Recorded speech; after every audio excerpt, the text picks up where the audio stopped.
சரி, மத்திய கிழக்குல நிலைமை ரொம்பவே மோசமாகிட்டு இருக்கு. இந்த அமெரிக்கா ஈரான் பிரச்சனையில ஐரோப்பா எப்படி உள்ள வருது?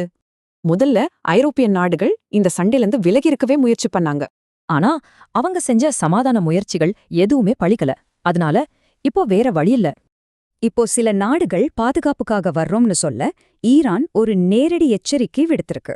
அப்போ யார் யார் என்ன பண்றாங்கன்னு ஒரு கேள்வி வருது இல்லையா? முதல்ல யுனைடெட் கிங்டம் பத்தி பாப்போம். அவங்க தங்களோட ராணுவ படைய அங்க அதிகப்படுத்திட்டு இருக்காங்க. கத்தாருக்கு இன்னும் 4 டைஃபூன் ஜெட் விமானங்களை அனுப்புறாங்க. இப்ப மொத்தம் 8. அது மட்டும் இல்லாம சைப்ரஸ்க்கு ட்ரோன் எதிர்ப்பு ஹெலிகாப்டர்களும் ஒரு ராயல் நேவி போர்க்கப்பலும் போகுது. இதுல ரொம்ப முக்கியமானது என்னன்னா, ஈரானை தாக்க அமெரிக்காவுக்கு அவங்க ராணுவ தளங்களை பயன்படுத்த அனுமதிச்சிருக்காங்க. சரி, அடுத்தது பிரான்ஸ். அவங்களோட நிலைப்பாடு கண்டிப்பா தற்காப்பு மட்டும்தான் அப்படிங்கிறது. பிரான்ஸ் அவங்களோட ஏர்கிராஃப்ட் கேரியர், ஏவுகணை எதிர்ப்பு சிஸ்டம்ஸ், ஃபைட்டர் ஜெட்ஸ் எல்லாத்தையும் முக்கிய இடங்கள்ல நிறுத்திருக்காங்க. ஆனா இங்க ஒரு முக்கியமான வித்தியாசம் இருக்கு பாருங்க.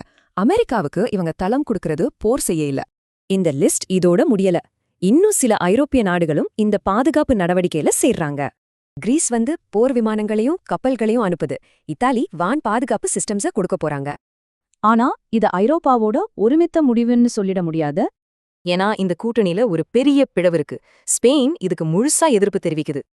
இந்த மோதல் சர்வதேச சட்டத்தை மீறுது அப்படின்னு ஸ்பெயின் அரசாங்கம் வெளிப்படையா சொல்லியிருக்காங்க. அதாவது இங்கிலாந்து அமெரிக்கா தாக்குதல்களுக்கு தளங்களை அனுமதிக்குது, ஆனா ஸ்பெயின் முடியாதுன்னு சொல்லிடுச்சு. அப்போ இதுல இருந்து நாம தெரிஞ்சுக்க வேண்டிய முக்கியமான விஷயம் என்ன? ஐரோப்பிய நாடுகள் இந்த போருக்குள்ள கொஞ்சம் கொஞ்சமா தயக்கத்தோட, முக்கியமா ஒற்றுமை இல்லாம தான் நுழையறாங்க. இவ்ளோ பெரிய ஒரு பிரச்சனையில இப்படி பிளவுபட்ட பாதுகாப்பு உண்மையிலே என்ன அர்த்தம் கொடுக்குது?